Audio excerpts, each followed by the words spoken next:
فيلمنا بيبدأ مع شاب اسمه أماديو واللي شغال في بار صغير في بلده، وكان مشهور إن هو أحسن واحد بيلعب لعبة البيبي فوت. وبنعرف إن هو معجب ببنت اسمها لورا، ولورا دي بقى كانت كل يوم بعد المدرسة بتروح البار وتتفرج عليه وهو بيلعب. بس بسبب مهارته الكبيرة محدش كان عايز يلعب ضده لأن الكل كان عارف إن هو هيخسر. وفي يوم بيظهر ولد مغرور اسمه إيزيكيل، واللي كان ماشي مع صحابه وبيستفز كل اللي في المكان. ولما شاف أماديو ولورا جنب الترابيزة قرر إن هو يتحداه في ماتش. وفي البداية أماديو رفض إن هو يلعبه، بس لورا فضلت تلح عليه لحد ما وافق. وأول ما الماتش بدأ أماديو كان واقف بيتفرج بس، وساب إيزيكيل يجيب أول 3 أجوان. فلورا استغربت وطلبت منه إن هو يركز، وساعتها قرر إن هو يبدأ يلعب بجد. وأول ما الكرة رجعت للملعب قدر إن هو يصد الهجمة، وبعد كام تمريرة جاب أول جول ليه. وإيزيكيل وقتها حاول يرد عليه بسرعة، بس أماديو كان قدر إن هو يتحكم في الماتش، وكانت كل هجمة لإيزيكيل بتفشل. وأماديو قدر يجيب الجون التاني وبقت النتيجة 3-2. وساعتها إيزيكيل فهم إن أماديو كان بيلعب بيه من البداية، وده خلاه يتعصب أكتر. وفي آخر كرة في الماتش النتيجة بقت تعادل، وأماديو عرض عليه إن هم ينهوا الماتش بالتعادل، بس إيزيكيل رفض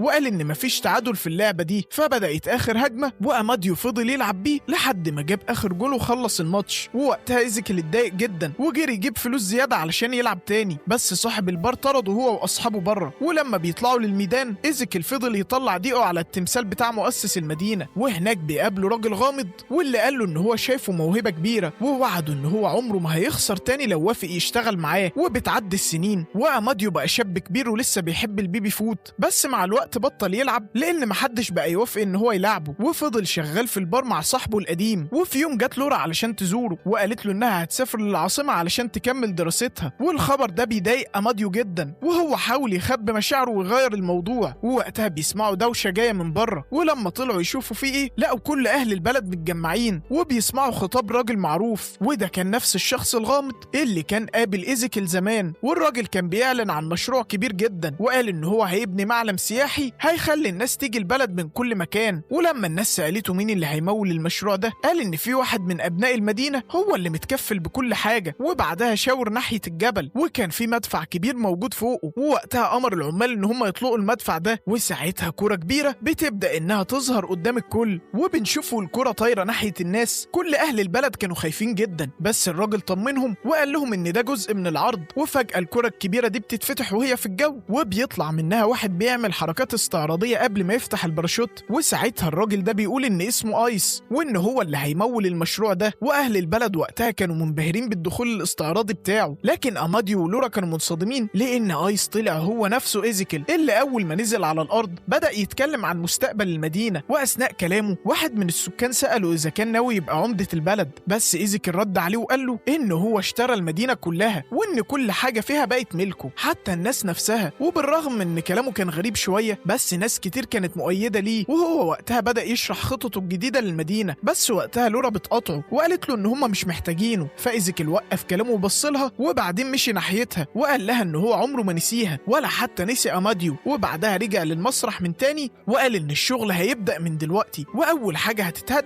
هي البار القديم. فأماديو جري بسرعة وحاول إن هو يوقف المعدات، بس عددها كان أكبر من إن هو يقدر يمنعها. فدخل البار مع صاحبه جيجي وبدأوا يطلعوا الناس اللي جواه. وبعد ما الكل طلع أماديو فضل يحاول ينقذ أي حاجة يقدر عليها. وفجأة لاحظ إن السقف بيقع فوق ترابيزة البيبي فوت، فجري ناحيتها بسرعة، بس السقف كان وقع عليها قبل ما يوصل لها. لكن بالرغم من كده هو فضل يحاول يسحبها لبره، وبنشوفه وهو بيجرها إيزيكيل بيظهر وراه وقال له إن هو لسه مستني مباراة الإعادة. وقبل ما أماديو يرد عليه رفعة بتظهر من السقف وبتمسك الترابيزة وبدأت ترفعها لفوق. وأماديو وقتها حاول يمسكها بس الحديد اللي هو كان ماسكه اتكسر، ووقتها هو وقع على الأرض والترابيزة بعدها اتسحبت بعيد. وإيزيكيل طلع من البار قبل ما يتدمر وراح بعدها ناحية الهليكوبتر. وفي الوقت ده لورا حاولت تقنعه إن هو يوقف الدمار بس هو مردش عليها، وأمر المساعدين بتوعه ياخدوا الترابيزة للقصر بتاعه. وبنشوف إن لورا كانت مصممة إنها تغير رأيه فركبت معاه الهليكوبتر وفضلت تحاول تقنعه طول الطريق. ووقتها الهليكوبتر طارت بيهم بعيد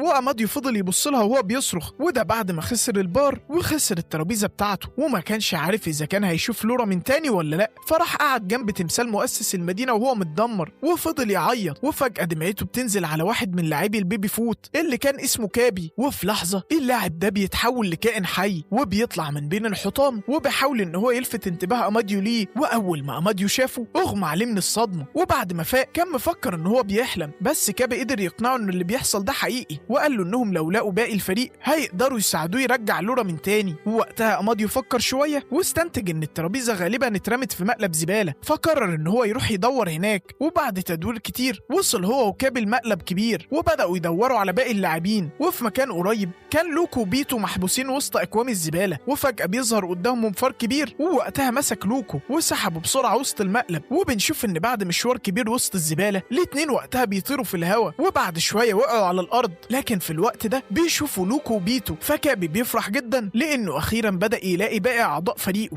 بس بعد شويه الاتنين بداوا يتخانقوا على مين افضل هداف في الفريق، وفجاه بنشوف مجموعه من الفيران بتبدا انها تحاصرهم، فهم بيجروا بسرعه وبيستخبوا. لكن بنشوف ان بيتو بيتخطف وبيتسحب بعيد، فكابي بيفتكر ان هو ضاع. لكن بعد شويه بيتفاجئوا ببيتو وهو راجع راكب فار، ومن فوق كومة زباله عاليه بنشوف اللعيبه بيلاقوا اماديو قريب من الترابيزه. لكن كمان بيلاحظوا ان مدير اعمال ايزيكل بيدور عليها علشان يمنعهم يرجعوها، وساعتها اماديو بيسرق حفار قديم وبيخوف الراجل لحد ما بيهرب. وبعدها بيتحركوا كلهم ناحيه الترابيزه، لكن بيعرفوا ان راجل عجوز كان خدها بعربيته، فبيتو بيحاول يلحق العربيه بس هو بيتعلق فيها بالغلط، ووقتها بيسيب وراه اثر من شعره، والاثر ده بيوصل اماديو واللعيبه لمدينه ملاهي. وهناك بنلاقي بيتو بعد ما خسر معظم شعره، وبعدها بيبدا ان هو يدور على باروكه. وفي الوقت ده كان اماديو بينقذ لعيبه خط الوسط من لعبه الرمايه، وفي نفس الوقت كابي بيلاقي التوأم اللي كانوا ضايعين في لعبه قطار الملاهي، وبيقدر ان هو ينقذهم قبل ما اللعبه تتفكك. وبعد رحله طويله اللعيبه اخيرا كلهم بيتجمعوا، بس قبل ما يهربوا مدير اعمال ايزيكل بيلم باقي اللعيبه وبيحطهم جوه الصندوق. ولما كابي بيحكي لاماديو على اللي حصل،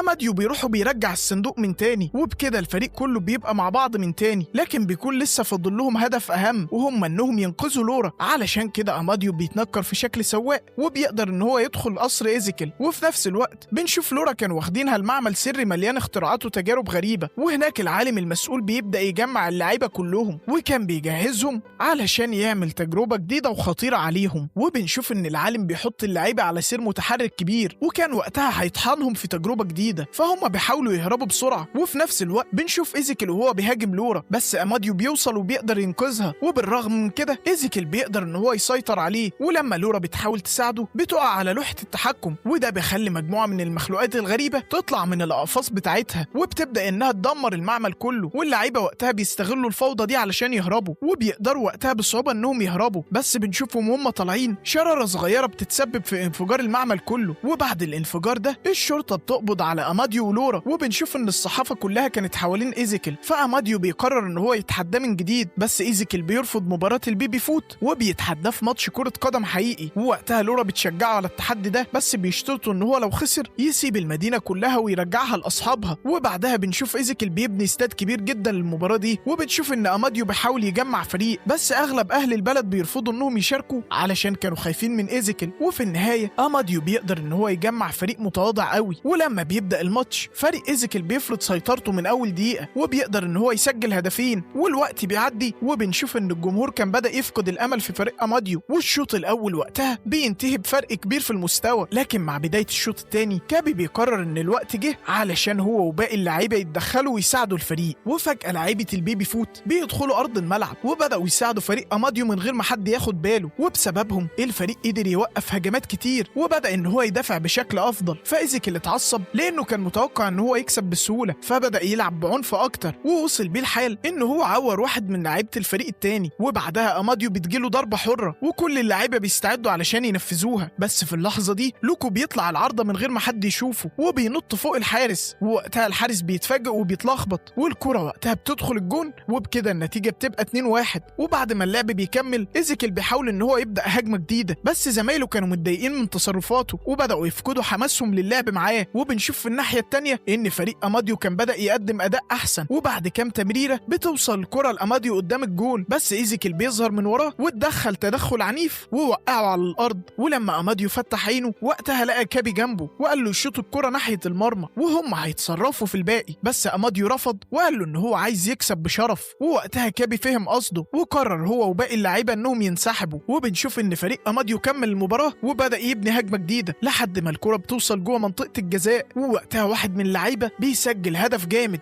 وبيخلي النتيجه 2-2. وما كانش وقتها فاضل غير كام دقيقه والجمهور كله بقى متحمس. اما ايزيكيل فكان بدا يفقد اعصابه. وبنشوف ان فريق اماديو كان بيهاجم بكل قوته، ووقتها اماديو بيسدد كره قويه بس هي بتيجي في العارضه وبترجع من تاني للملعب. وفي اللحظه اللي الكل كان مركز فيها مع الكره ايزيكيل بيدوس على رجل اماديو وكان هيعمل له اصابه خطيره، بس بنشوف ان الحكم ولا عبره واللعب فضل شغال. ووقتها كل اللعيبه كانوا معترضين وسابوا اماكنهم ما عدا ايزيكيل اللي استغل الفوضى دي وخطف الكره وجري ناحيه الجول. فاماديو وقتها برغم اصابته قام وفضل يجري وراه، لكن ايزيكيل كان وصل الاول وقدر ان هو يسجل الهدف الثالث. وبعدها الحكم اعلن ان الماتش انتهى وفريق ايزيكيل فاز. لكن المفاجاه ان المدرجات كلها كانت ساكته ومفيش حد بيحتفل، وايزيكيل كان هو الوحيد اللي بيحتفل لوحده. ولما استغرب رد فعل الناس بدا ان هو يزعق في الجمهور، وفي اللحظه دي بيظهر مدير اعماله وقال له ان هو هيستقيل، وده لان الناس اخيرا شافت الحقيقه وما بقاش في حد يحترمه. وفي الوقت ده لورا بتجري على اماديو اللي كان واقع على ارض الملعب وباقي الفريق بيتجمع حواليه، وبنشوفهم وهم طالعين من الملعب الجمهور كله بدا يسقف لهم، وده لانهم كانوا لعبوا بروح وشرف حتى لو كانوا خسروا المباراه. وفي النهايه ايزيكيل كان كسب الماتش وقدر ان هو يحتفظ بالمدينه، بس اهل المدينه كانوا رفضوا يعيشوا تحت سيطرته فقرروا يسيبوا له المكان كله ويبنوا مدينه جديده ليهم من البدايه. وبكده الفيلم بتاعنا ده بيخلص، بس لسه سهرتنا مكمله في نوستالجيا، فخش معايا على الفيلم التقيل ده. هو كمان فيلمنا بيبدا في متحف خاص بعلم الفلك، وبنشوف طفل صغير اسمه إليوسوليس واللي كان قاعد تحت ترابيزه وهو زعلان، وده بعد ما عرف ان هو خسر ابوه وامه. وبنعرف ان الشخص الوحيد اللي فاضل من عيلته هي خالته أولجا، واللي كانت شغاله طياره في القوات الجويه وكان حلمها انها تبقى رائده فضاء، بس هي اضطرت انها تتخلى عن الحلم ده علشان تقدر تربي ابن اختها. وبنشوف أولجا وهي بتحاول تواسي الولد لكن هو كان عايز يفضل لوحده، فبيقرر ان هو يتمشى شويه جوه المتحف. واثناء ما هو كان ماشي بيدخل اوضه ضلمه وبيشوف عرض بيتكلم عن فوياجر 1، ودي المركبه الفضائيه اللي تم اطلاقها للفضاء علشان يلاقوا اجابات عن وجود حياه تانية خارج كوكب الارض. وهنا فكره السفر في الفضاء بتخلي إليو متحمس ليها جدا، ومن اليوم ده بقى كل حلمه ان هو يسافر للفضاء علشان يقدر يقابل كائنات فضائيه. وبنعرف في الوقت ده ان مركبه فوياجر 1 كانت بتتحرك في الكون لحد ما فجاه ضوء اخضر بيخطف المركبه دي. وبعد ما السنين بتعدي بنشوف ان إليو لسه عايش مع خالته، وكان كل يوم بيروح للشاطئ اللي قدام القاعده العسكريه وكان بيكتب رسائل على الرمل، وكان عنده امل ان الفضائيين يجوا ياخدوه معاهم، بس للاسف ما كانش في اي حاجه بتحصل. وفي ليله من الليالي بيقرر ان هو يعمل نادي علشان يجيب جهاز راديو يقدر يستقبل بيه رسائل من الفضائيين. وفي يوم ولد اسمه برايس بينضم للنادي بتاعه كان جايب راديو قديم، والراديو ده كان بتاع ابوه. وبعده بيوصل كالب اللي كان زميلهم في المدرسه، وبعد شويه الراديو بتاعهم بيلقط تردد غريب، فكالب بيمسكه علشان يسمع كويس، لكن إليو بيطلب منه يسيبه قبل ما هو يبوظه. وساعتها الاتنين بيبداوا يتخانقوا، واثناء خناقتهم دي كالب بيخبط إليو بالراديو في وشه فعينه بتورم، ووقتها إليو بيبدا يهاجمه لحد ما في جنود بيسمعوا الخناقه دي، ووقتها بيمسكوا الولاد وبياخدوهم للقاعده العسكريه. وبسبب الاصابه إليو بيضطر ان هو يلبس ضماده. وبنعرف ان أولجا بتكتشف ان هو بيهرب كل يوم من المدرسه وبيروح للشاطئ في السر، فهو بيحاول يبرر لها اللي بيعمله ده وبيقول لها ان هو اخترع لغه علشان يقدر يكلم الفضائيين، بس أولجا كانت تعبانه فبتسيبه في مكتبها وبتطلب منه ان هو يقعد هادي لحد ما ترجع. وبعد شويه بيسمع ناس بتنادي عليه وبيقولوا له انهم استقبلوا اشاره غريبه جايه من القمر الصناعي وكانوا مفكرين انها من الفضائيين، فبيروح ورا خالته وبيستخبى في سله الزباله جوه غرفه التحكم علشان يقدر يسمع كل حاجه. وبنشوف ان أولجا بتروح لميلي ماك، وده كان محلل في القوات الجويه واللي كان بيوريها تسجيل جاي من الفضاء، وبنعرف ان ده كان نفس التسجيل اللي بعتته فوياجر 1. وميلي ماك كان مفكر ان دي رساله رد من كائنات فضائيه، واول ما إليو بيسمع الكلام ده بيتحمس جدا وبيستنى الكل يمشي، وبعدين بيروح يستخدم الكمبيوتر وبيبعت الرساله من القمر الصناعي وبيطلب من الفضائيين ان هم يجوا يخطفوه، بس الرساله دي بتعمل ضغط كبير على الاجهزه وبتقطع الكهرباء كلها. ووقتها أولجا بتحاول انها تصلح المصيبه اللي عملها ابن اختها، بس إليو كان بارد جدا وكان متحمس ان هو يستقبل الفضائيين لحد ما أولجا بتتضايق جدا وبتقرر انها تبعته للمعسكر علشان يبعد عن الموضوع ده. وتاني يوم بتاخده للمعسكر وهناك بيقابل برايس وكالب مره تانية، بس الاتنين كانوا لسه متضايقين منه، وبالليل بيقرروا انهم يخوفوه فبيتنكروا على شكل فضائيين وبيبداوا ان هم يقربوا من الخيمه بتاعته، بس إليو بيسمعهم وبيجري بسرعه ناحيه الغابه. وفي نفس الوقت بنشوف ان أولجا كانت على الكمبيوتر الكمبيوتر، وفجأة كل الشاشات بتعرض رسالة غريبة، ولما بتجمع الكلمات بتظهر وقتها جملة واحدة، والفضائيين كانوا بيقولوا إنهم عايزين يتكلموا مع القائد بتاعهم. أما إليو فبنشوفه بيوصل للشاطئ وهو بيجري، وبنشوف إن الولدين قدروا يروحوا وراه، ولما كالب كان هيضربه إليو وقتها حاول يعتذر له، بس فجأة بيشوف ضوء غامض بيقرب منه، ولما بيحاول يوريه الكلب بالغلط بيخبطه في عينه، وهنا كالب بيتعصب جدا وبيحاول إن هو يضرب إليو، لكن قبل ما يلمسه الوقت حواليهم بيتجمد فجأة، وإليو بيبعد بسرعة وبيشوف الضوء طالع للسما، وبيكتشف إن دي كانت مركبة فضائية، وفجأة نور أخضر بيظهر وبيبدأ إن هو يخطفه، وبعدها بيتسحب للمركبة، وأول ما بيوصل بيستقبله كائن اسمه يو، وبعدها بياخده الكوميونيفيرس، وده مجتمع الكائنات المتطورة، وهناك بيقابل السفراء بتوعه اللي كانوا بيدوروا على عضو جديد، وبسبب اهتمامه بالفضائيين بيكون عنده فرصة إنه يكون سفير جديد ليهم، وقبل الاختبار بياخدوه في جولة سريعة علشان يتعرف على ناس، واللي كانت عبارة عن ذكاء اصطناعي متطور بيعرف كل لغات الكون حتى لغة إليو اللي اخترعها بنفسه، وكمان بيشوف دليل كوني كان فيه أسرار وإجابات كتير، وبعدها بيقابل الماموليسك، ودول مخلوقات بتصنع أي حاجة بتقنية النانو المتطورة، وبيقدروا يعملوا بدلة جديدة لإليو، وبعد الجولة ما بتخلص السفراء بيقولوا له على الحقيقة، ووقتها بيوروا له مركبة فويجر 1 اللي كانوا لقوها تايهة في الفضاء، ومن ساعتها بيدوروا على صاحب الرسالة، ولما وصلت رسالة إليو افتكروه قائد الأرض، فوقتها جابوه للكوميونيفيرس علشان يبقى سفير الكوكب، وإليو بيحاول يقول لهم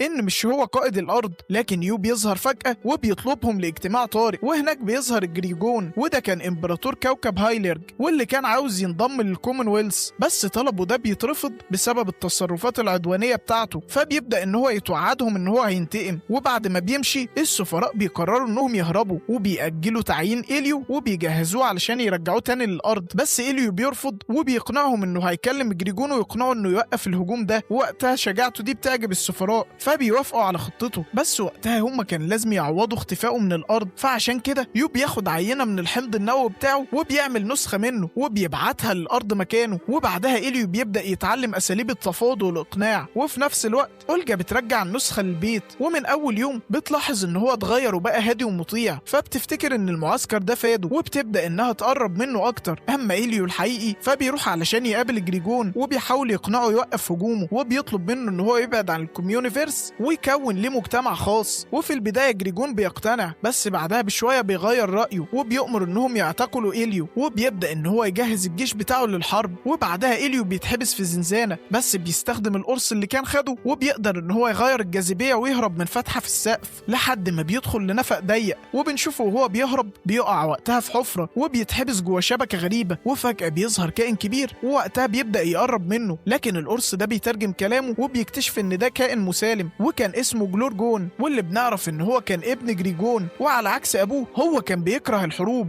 وكل اللي كان نفسه فيه إن عيلته تتقبله، فإليو بيبدأ يحكي له حقيقته وبيقول له إن هو مجرد طفل وإنه مش قائد كوكب الأرض، وبيطلب منه يساعده علشان يوقف الحرب دي، وجلورجون بيوافق وبيساعده وقتها إن هو يهرب من السجن، وبنشوفه وهو في الطريق بيسأله عن عيلته، فإليو بيقول له إن هو عايش مع خالته وإنه حاسس إنها مش عايزاه معاها علشان هي كانت ضحت بحلمها عشانه، لكن جلورجون بيقول له إن التضحية دي دليل حب وإن دي مش دليل كره ليه، بس إليو ما كانش مقتنع بكلامه، وفجأة بيسمعوا صوت غريب وبتبدأ الحمم البركانية إنها تفور جوه النفق، والحمم دي بتبدأ تقرب منهم، فجلورجون بيقول له يدخل جوه بقه بسرعة لأن جسمه كان مقاوم للحرارة، وإليو ما كانش عنده حل تاني فبيقرر إن هو يدخل، وبعدها هما الاتنين بيطلعوا من المكان بأمان وبيرجعوا بعد كده للمركبة وبيروحوا ناحية الكوميونيفيرس، وأول ما بيوصلوا إليو بيتصل بجريجون وبيطلب منه إن هو يوقف الهجوم، وبعدها بيوريه جلورجون وبيفهمه إن هو مخطوف عندهم، وجريجون وقتها بيفتكر إن ابنه بيتعذب فبيضطر إن هو يوافق ويوقف الهجوم ده بشكل مؤقت لحد ما هو يرجع ابنه، وبعد ما الخطة بتنجح السفراء بيشكروا إليو وبيقولوا له إن هو كده خلاص بقى سفير رسمي ليهم، وبنشوف إن خلال الفترة دي إليو وجلورجون بيقربوا جدا من بعض وبيبدأوا يبقوا أصحاب حقيقيين، لكن بنشوف إن جريجون كان بيفكر في خطة جديدة خطيرة وكان مقرر إن هو يرجع لابنه درع الهاي لورد واللي بيحول أي طفل لجندي كبير في الإمبراطورية، وبكده يضمن إن جلورجون هينفذ أوامره، ولما جلورجون بيعرف باللي أبوه هيعمله بيبدأ إن هو يخاف جدا لأنه ما كانش عايز يبقى محارب ولا يسيب أصحابه، وهنا إليو بيطمنه وبيقول له إن هو هيساعده، وبعدها بياخده عند ميدو وبيطلب منه إن هو يعمل نسخة منه علشان هي اللي تلبس الدرع بدل جلورجون، لكن جلورجون ما كانش مصدق إن ده ممكن يحصل، فعلشان إليو يثبت له بيوري له النسخة المستنسخة بتاعته، بتاعته. لكن لما إليو بيطلب من يو إنه يوري له النسخة المستنسخة بتاعته، وقتها بيشوفها قاعدة مع خالته أوليجا، واللي كان واضح كده إنها كانت مبسوطة معاها أكتر من إليو الحقيقي، وده بيزود شكه أكتر إن هي ما بتحبوش، وعلشان كده بيقرر إن هو يساعد جلورجون علشان يعيشوا بحرية في الكوميونيفيرس، وباستخدام تقنية الاستنساخ بيصنع نسخة شبه جلورجون وبياخدها معاه للسفراء. وأول ما بيوصلوا إجريجون بيفرح لما بيشوف ابنه من تاني، وبيطلب منه إن هو يلبس الدرع علشان يبقى في جيش الهاي لورد. وإليو وقتها كان خايف إن الخدعة بتاعته تنكشف، لكن وقتها الدرع بيشتغل مع النسخة، وإجريجون بيقتنع إن ده ابنه، فبيلغي بعدها الهجوم بتاعه على الكوميونيفيرس، وبعدها بيطلب ابنه معاه للسفينة. والسفراء بيرتاحوا بعد كده، وبيقرروا وقتها إن هم يضموا إليو معاهم رسميا. ولما كوستا كانت هتسلمه الشارة، فجأة خزة الجلورجون بتقع، ووقتها إجريجون بيكتشف الحقيقة وإن ده مش ابنه، وإن هو مجرد نسخة منه، وبيطلب وقتها يعرف مكان ابنه فين بالظبط. فكوستا بتدخل جوه عقل إليو وبتعرف إن جلورجون موجود في سفينة فضائية، فإجريجون بيأمرهم إنهم يرجعوا له ابنه بسرعة. وفي نفس الوقت بنشوف إن جلورجون بالغلط بيشغل السفينة وبيتحرك بسرعة ناحية الأرض، وإجريجون بيتضايق وبيسيطر على الكوميونيفيرس، ووقتها بيسجن السفراء. فكوستا وقتها بتساعد إليو إن هو يهرب وبترجعه للأرض. وفي نفس الوقت بنشوف إن أولجا كانت مع النسخة، والنسخة كانت عايشة حياة طبيعية، بس بنعرف إن أولجا كانت بدأت تشك فيه، ووقتها بتاخد شعرة منه وبتروح تحللها، وبتكتشف وقتها إن ده مش إليو الحقيقي. ولما بتواجه النسخة بتبدأ إنها تعترف لها على كل حاجة. وفي مكان تاني بنشوف إن إليو رجع للشاطئ وبيلاقي خالته أولجا والنسخة معاها، ووقتها هو بيقرب من خالته وبيبدأ يقول لها على كل حاجة، وخالته بتبدأ تقول له إن هي محتاجة له جدا، وبتبين له الاهتمام والحب اللي هو كان نفسه فيه. وبعدها الاتنين بيتصالحوا. بس بعد شوية نسخة إليو بتبلغهم إن في مشكلة في القاعدة العسكرية، ولما بيروحوا هناك بيلاقوا إن سفينة إليو محتجزة. وبنشوف في القاعدة النسخة كانت بدأت تضعف، لكن بيطلبوا منه يساعدهم آخر مرة. وبنشوف إن جوه القاعدة بيحصل فوضى، فبيستغلوا ده وبيدخلوا، ووقتها بيلاقوا جلورجون بيرتعش من البرد، وبنعرف إن هو كان فقد التحكم في السفينة. وفجأة الجنود بيظهروا، لكن أولجا بتقدر إنها تواجههم، ووقتها إليو بيهرب بالسفينة بسرعة، والتلاتة بيطلعوا مع بعض للفضاء. بس كان طول الطريق بيقابلوا حطام وما كانوش عارفين يعدوا إزاي. فعلى طول إليو بيتصل ببرايس وبيبدأ يعتذر له عن كل اللي حصل، وبيطلب منه إن هو يساعده. فبرايس بيكلم ميلماك اللي وقتها بيلاقي إحداثيات علشان يخليهم يعدوا بأمان، وفي النهاية بيقدروا يوصلوا للكوميونيفيرس. وبيلاقوا وقتها إجريجون حابس السفراء، ولما بيشوف إن ابنه حالته كانت مش كويسة،